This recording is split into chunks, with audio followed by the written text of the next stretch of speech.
તો સવારથી જે વરસાદી માહોલ છે તેમાં સુરત પાણી થઈ ગયું છે। સુરત શહેરમાં ધોધમાર વરસાદ, અલગ અલગ વિસ્તારોમાં ભારે વરસાદ વરસી રહ્યો છે। ધોધમાર વરસાદ પડતા અનેક વિસ્તારોમાં પાણી ભરાઈ ગયા છે। કતારગામ, સિંગણપોર સહિતના વિસ્તારો પાણી થઈ ગયા છે। કતારગામ, સિંગણપોરમાં ઘૂંટણસમાં પાણી ભરાઈ ગયા છે। તો પાણી ભરાતા લોકો હેરાન પરેશાન થઈ ગયા છે। તો સુરતના અલગ અલગ વિસ્તારોને ખાસ કરીને સિંગણપોર અને કતારગામ જે વિસ્તાર છે ત્યાં વહેલી સવારે જે ધોધમાર વરસાદ વરસ્યો તેને લઈને આ વિસ્તારો પાણીમાં ગરકાવ થઈ ગયા છે। દુકાનોમાં પાણી ફરી વળ્યા છે, ઘરમાં મકાનોમાં પાણી ફરી વળ્યા છે।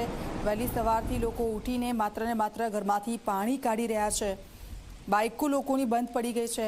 એક જગ્યાએથી બીજી જગ્યાએ જવામાં પારાવાર મુશ્કેલી આ વિસ્તારના લોકોને હાલ તો પડી રહી છે।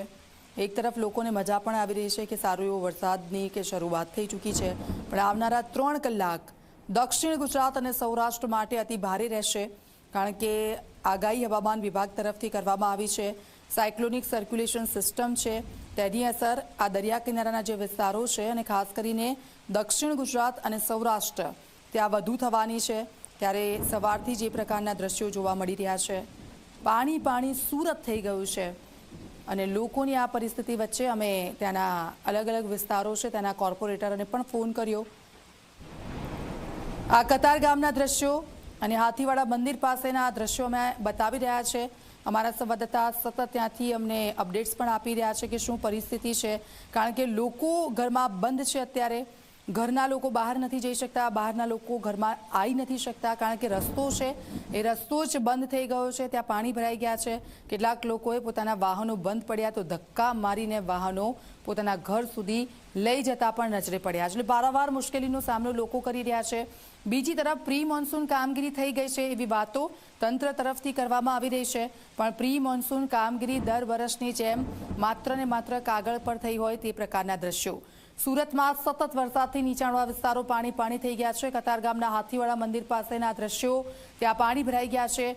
વાહનોને ધક્કો મારીને પાણીમાંથી બહાર કાઢવાની ફરજ પડી છે। તો સતત વરસાદને કારણે જનજીવન પર તેની અસર પડી છે।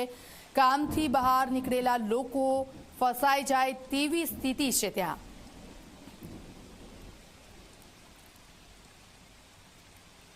તો વાપીમાં પણ વહેલી સવારે વરસાદ સાંબેલાધાર વરસી રહ્યો છે। 2 કલાકમાં ખાબકેલા 4 ઇંચ વરસાદથી પાણી વાપી થઈ ગયું છે।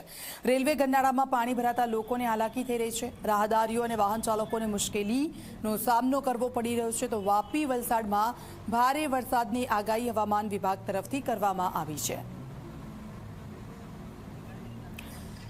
વાપીમાં અત્યાર સુધીનો જે વરસાદ વરસ્યો છે, સાંબેલાધાર વરસાદ, 2 કલાકમાં વાપીમાં 4 ઇંચ વરસાદ ખાબક્યો અને તેને લઈને આપ જુઓ અંડરપાસમાં શું સ્થિતિ છે। અંડરપાસ છે પાણીમાં ગરકાવ થઈ ગયા છે અને હવે લોકોના સાવચેતીના ભાગરૂપે અંડરપાસ બંધ કરવામાં આવશે।